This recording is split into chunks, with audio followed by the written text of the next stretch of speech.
Hello दोस्तों, जानता हूँ ये वीडियो कुछ दिन लेट हो गई है। वो इसलिए क्योंकि मेरी तबीयत ख़राब हो गई थी और मुझे ठीक होने में अभी 4 से 5 दिन लगे हैं। और अभी जैसे ही मैं रिकवर हुआ हूँ मैंने वीडियोस पे काम करना शुरू कर दिया है। इस बीच मैंने कोशिश की थी वीडियोस बनाने की, बट मैं नहीं बना पाया। पर अब से मैं अपनी तरफ से पूरी कोशिश करूंगा कि जिस दिन एपिसोड आए मैं उसी दिन आपके लिए वीडियो अपलोड करूं। और आज इस वीडियो के बाद एक और वीडियो मैं शाम को अपलोड करूंगा। अब बिना देरी किए स्टार्ट करते हैं आज की ये वीडियो।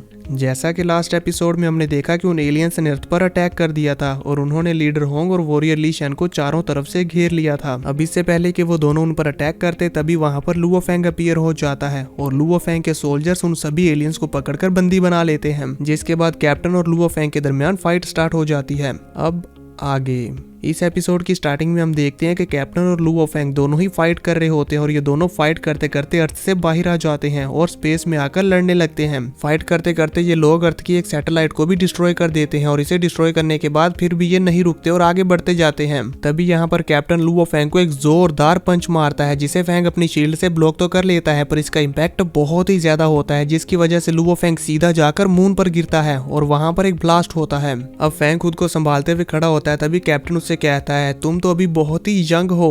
वाकई में ही मैंने सोचा नहीं था। वो जो स्लेव्स अभी अभी मैंने देखे वो सब तुमने ही बाय किए। सही कहा ना मैंने? उन स्लेव्स के अंदर बायो चिप्स लगी हुई हैं, जिस वजह से उन्हें तुम्हारे जैसे मास्टर के ऑर्डर को मानना पड़ रहा है। अगर मैं यहाँ पर तुम्हें हरा देता हूँ तो फिर वो सभी स्टार लेवल के स्लेव्स मुझे टच भी नहीं कर पाएंगे। तुम्हारे हार जाने के बाद वो सभी स्लेव्स मुझे फॉलो करेंगे। ये अर्थ अभी भी मेरी है, नोलानसन पूल की। दोस्तों, यहाँ पर हमें इस कैप्टन का नाम पूल बताया जाता है। कितना अजीब सा नाम है, लेकिन मैं फिर भी इसे कैप्टन कहकर ही बुलाऊंगा। पूल को अभी भी लग रहा होता है कि वो लुओ फेंग को हराकर अर्थ पर कब्जा कर लेगा। तभी लुओ फेंग मुस्कुराते हुए उससे कहता है अनफॉर्चुनेटली तुम गलत हो। लुओ फेंग की ये बात सुनकर कैप्टन भी सोच में पड़ जाता है। कैप्टन यहाँ पर कुछ सोच रहा होता है तो वहीं दूसरी तरफ लुओ फेंग भी अपने मन में सोचता है कि ये मून का हिस्सा जहाँ पर मैं हूँ ये मून की बैक साइड है और अभी इस वक्त अर्थ की मिलिट्री मून के इस हिस्से को डिटेक्ट नहीं कर पाएगी कि यहाँ पर क्या चल रहा है, तो मैं यहाँ पर जो चाहूँ कर सकता हूँ। यहाँ पर हम देखते हैं कि फेंग जो भी सोच रहा होता है वो बिल्कुल सही होता है, क्योंकि अर्थ पर मौजूद मिलिट्री को भी लुओ फेंग के सिग्नल्स नहीं मिल रहे होते और वो लुओ फेंग को डिटेक्ट नहीं कर पा रहे थे। वो कहते हैं हम मेजर जनरल लुओ फेंग को नहीं ढूंढ पा रहे, उनके सिग्नल्स आना बंद हो चुके हैं। अब कैप्टन लुओ फेंग से कहता है बहुत अच्छे, अगर तुम यहाँ पर मर भी गए तो अर्थ पर मौजूद लोगों को कुछ भी पता नहीं चलेगा कि तुम्हारे साथ क्या हुआ। कैप्टन की ये बात सुनकर फेंग हल्का सा मुस्कुरा देता है और अपने ओरा को रिलीज करते हुए उसे इशारा करता है कि अगर ऐसा है तो फिर आ जाओ। फेंग का ये इशारा देखकर कैप्टन को तो उस पर बहुत ही ज्यादा गुस्सा आता है और वो भी अपना पंच रेडी करते हुए कहता है तुम्हारी इतनी हिम्मत कि तुम अभी भी मेरे साथ चाले चल रहे हो। ये कहते हुए कैप्टन बहुत ही ज्यादा तेजी के साथ फेंग पर अटैक करने के लिए आगे बढ़ जाता है। कैप्टन का अटैक अभी फेंग को हिट करने ही वाला होता है कि तभी हम देखते हैं वहां पर एकदम से टाइम स्लो हो जाता है और फेंग यहाँ पर अपनी गोल्डन हॉर्न बहमूद की पावर्स को एक्टिवेट करता है, जिसकी वजह से यहाँ पर लुओ फेंग की आंखें भी चेंज हो जाती हैं और उसकी बॉडी पर गोल्डन हॉर्न बहमूद की बॉडी जैसे पैटर्न्स बन जाते हैं। फेंग की आंखों को चेंज हुआ देखकर कैप्टन का तो मुंह खुले का खुला रह जाता है और वो काफी हैरान हो जाता है। इसी के साथ हम देखते हैं कि लुओ फेंग के पीछे गोल्डन हॉर्न बहमूद अपीयर होता है। गोल्डन हॉर्न बहमूद का ऑरा इतना ज्यादा था कि कैप्टन का अटैक लुओ फेंग को हिट ही नहीं हो पाता, उल्टा वो ही काफी ज्यादा पीछे चला जाता है और बड़ी मुश्किल से खुद को संभालता है। फेंग के पीछे गोल्डन हॉर्न बहमूद को देखकर कैप्टन कहता है गोल्डन हॉर्न बहमूद। वहीं लुओ फेंग भी अब गोल्डन हॉर्न बहमूद के इनर वर्ल्ड में चला जाता है। गोल्डन हॉर्न बहमूद अपनी फुल पावर्स को रिलीज करते हुए वहां पर एक जोरदार रोर करता है, जिसका इम्पैक्ट इतना ज्यादा होता है कि कैप्टन को शील्ड बनाकर खुद को प्रोटेक्ट करना पड़ता है, लेकिन इसके बावजूद भी वो काफी ज्यादा पीछे धकेला जाता है। इसी के साथ हम देखते हैं कि लुओ फेंग के गोल्डन हॉर्न बहमूद की रोर की शॉक वेव्स काफी ज्यादा होती है। कैप्टन भी ये देखकर हैरान हो रहा होता है कि आखिर ये कितना ज्यादा पावरफुल है।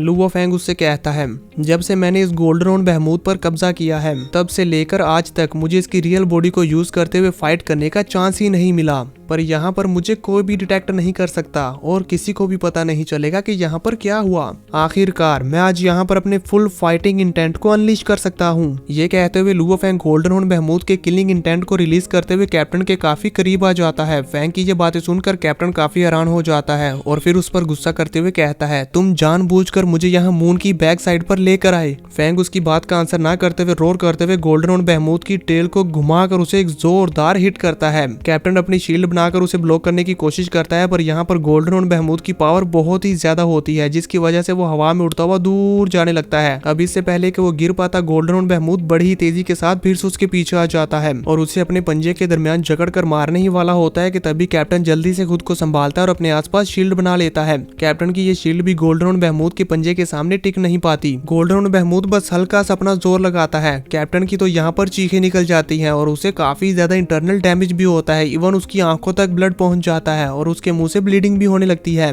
कैप्टन की तो यहाँ पर काफी ज्यादा हालत खराब हो गई थी। वो गोल्डन और बहमूद से बचकर भागने की कोशिश करता है, पर यहाँ पर इस मॉन्स्टर की स्पीड कैप्टन से काफी ज्यादा थी। गोल्डन और बहमूद जल्दी से कैप्टन का पीछा करते हुए उसे फिर से एक जोरदार हिट मारता है और उसे जमीन पर पटक देता है। फिर उसे उठाकर ऊपर आसमान की तरफ भेजता है और अपने हॉर्न से उसे एक जोरदार हिट करता है। यहाँ इसकी वजह से कैप्टन के ऑर्गन्स पूरी तरह से डिस्ट्रॉय हो जाते हैं, पर गोल्डन और बहमूद फिर भी नहीं रुकता और उसे बार बार ऐसे पिंग पोंग बॉल की तरह कभी इधर से हिट कर रहा होता है तो कभी इधर से। कैप्टन की तो यहाँ पर हालत खराब हो जाती है और फिर इसके बाद आखिरकार गोल्डन और बहमूद उसे एक जोरदार पंच मारता है, जिसकी वजह से कैप्टन यहाँ पर नीचे चांद के ऊपर आकर गिरता है और वहां पर एक जोरदार ब्लास्ट होता है। सच में गोल्डन और बहमूद का ये पंच बहुत ही ज्यादा स्ट्रॉन्ग है। अगर ये सीधा मून पर लगता तो मून के तो 2 टुकड़े हो जाते या फिर पता नहीं कितने टुकड़े हो जाते। यहाँ पर कैप्टन की हालत तो पहले ही बहुत ज्यादा खराब हो चुकी थी। इवन वो अपने पैरों पर खड़ा भी नहीं हो पाता, लेकिन फिर भी गोल्डन और बहमूद अपना पंजा लाकर सीधा उसके ऊपर छाप देता है और यहाँ पर कैप्टन पूरी तरह से पिचक जाता है। और हम यहाँ पर देख ही सकते हैं कि मून के ऊपर कितना बड़ा ब्लास्ट हुआ है। आप सभी लोग स्क्रीन पर देख ही रहे होंगे।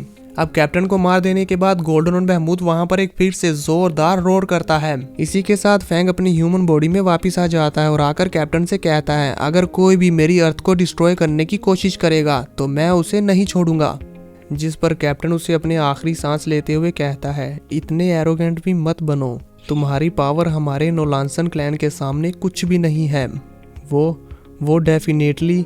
अब इससे पहले कि कैप्टन अपने आखिरी अल्फाज पूरे कर पाता, वो यहीं पर दम तोड़ देता है। इसी के साथ हम देखते हैं कि लुओ फैंग और कैप्टन मून के जिस हिस्से पर होते हैं उस हिस्से पर भी रोशनी आना शुरू हो जाती है, यानी कि मून का ये हिस्सा अर्थ की तरफ आ गया है। लुओ फैंग यहाँ पर अर्थ को देखने लगता है और इसी के साथ व्यू चेंज हो जाता है। दूसरी तरफ हम देखते हैं कि लुओ फैंग के लाए हुए सभी स्लेव वापस उसी स्पेसशिप में बैठ जाते हैं जिसमें वो आए होते हैं, और जो इन्होंने नोलांसन क्लैन को कैदी बनाया था वो इन्हें भी यहाँ पर स्पेसशिप में बैठाकर ले जा रहे होते हैं। तभी लीडर होंग को हैंगजिया कंट्री के प्रेसिडेंट की कॉल आती है, जो उनसे पूछते हैं, फर्स्ट एल्डर, यहाँ जियांगनान बे सिटी में हमें थाउजेंड्स ऑफ प्लेनेट लेवल के वॉरियर्स होने की एनर्जी डिटेक्ट हो रही है, क्या आप जानते हैं कि यहाँ पर क्या हो रहा है? जिस पर लीडर होंग उनसे कहते हैं, आप परेशान ना हो, सब कुछ ठीक हो गया है। इसके बारे में हम वार गॉड पैलेस में पहुंचने के बाद डिटेल में बात करेंगे और आपको सब कुछ समझा देंगे। ये कहकर लीडर होंग वो कॉल कट कर देते हैं। तभी वहाँ पर लुओ फैंग भी आ जाता है, जिसने कैप्टन को अपने कंधे पर उठाया होता है और वहाँ पर लाकर पटक देता है। लुओ फैंग को देखकर लुओ फैंग के सोल्जर्स भी काफी खुश हो जाते हैं और कहते हैं, बॉस।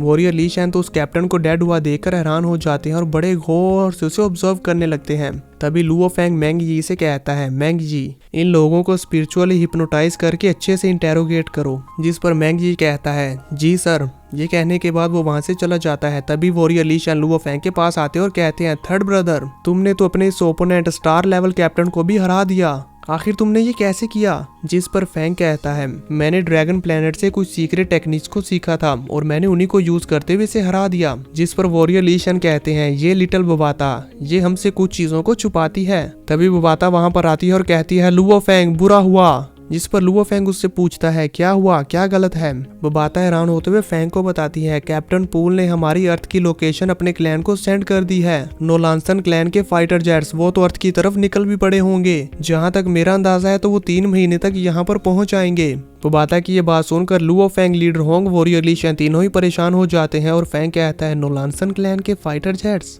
ये तीनों यहाँ पर काफी परेशान हो जाते हैं। तभी दूसरी तरफ हम देखते हैं कि लुओ फैंग ने एक जगह तैयार की होती है जहाँ पर वो अपनी फैमिली को लेकर आता है और ये जगह उसने पूरी तरह से प्रोटेक्टिव शील्ड से प्रोटेक्ट करके रखी होती है। फैंग की पूरी फैमिली इस जगह को देखकर हैरान हो रही होती है और साथ ही साथ खुश भी होती है। तभी यूजिन फैंग के पास आती है और कहती है, ये सब क्या है? तो फेंग उससे कहता है ये हमारा नया घर है। फेंग की फैमिली को यहाँ पर आकर काफी अच्छा लग रहा होता है और ये जगह वाकई में ही काफी ब्यूटीफुल होती है। लुओ फेंग भी इन सभी को देख रहा होता है और साथ ही साथ काफी परेशान होता है, कुछ सोच रहा होता है। तभी यूजिन उसे देखकर उसके पास आती है और कहती है क्या तुम किसी चीज के बारे में सोच रहे हो? तो फेंग उससे कहता है मैं इसके बारे में बाद में फर्स्ट ब्रदर और सेकंड ब्रदर से डिस्कस करूंगा, तुम परेशान मत हो, हम इससे भी निपटने का कोई ना कोई रास्ता ढूंढ लेंगे। जिस पर यूजिन उससे कहती है हाँ जरूर। अब फेंग अपने मन में सोचता है कैप्टन पूल का यहाँ पर आना ये तो आने वाले तूफान की सिर्फ बिगनिंग है। अर्थ की एग्जिस्टेंस अब एक्सपोज्ड हो चुकी है, बड़ा खतरा बहुत ही जल्द आएगा, हमें उसके लिए तैयार होना होगा। फेंग यहाँ पर ये सोच रहा होता है कि तभी लीडर होंग और वॉरियर ली शैन भी वहाँ पर आ जाते हैं। तो लुओ फेंग की पूरी फैमिली उनकी तरफ जाने लगते हैं। यहाँ पर हम देखते हैं कि लुओ फेंग के दोनों बच्चे लीडर होंग और वॉरियर ली शैन को देखकर काफी खुश होते हैं और भागते हुए वॉरियर ली शैन के पास चले जाते हैं। वॉरियर ली शैन भी उन्हें देखकर बहुत खुश होते हैं और उनके साथ खेलने लगते हैं। यानी कि दोस्तों वॉरियर ली शैन को बच्चों से काफी लगाव है और इनकी इसी हंसी खुशी के साथ यहाँ पर यह एपिसोड खत्म हो जाता है। तो देखें कि नेक्स्ट एपिसोड में कि आखिर क्या बड़ा खतरा आने वाला है जिसे सोचकर लुओ फेंग इतना परेशान हो रहा है।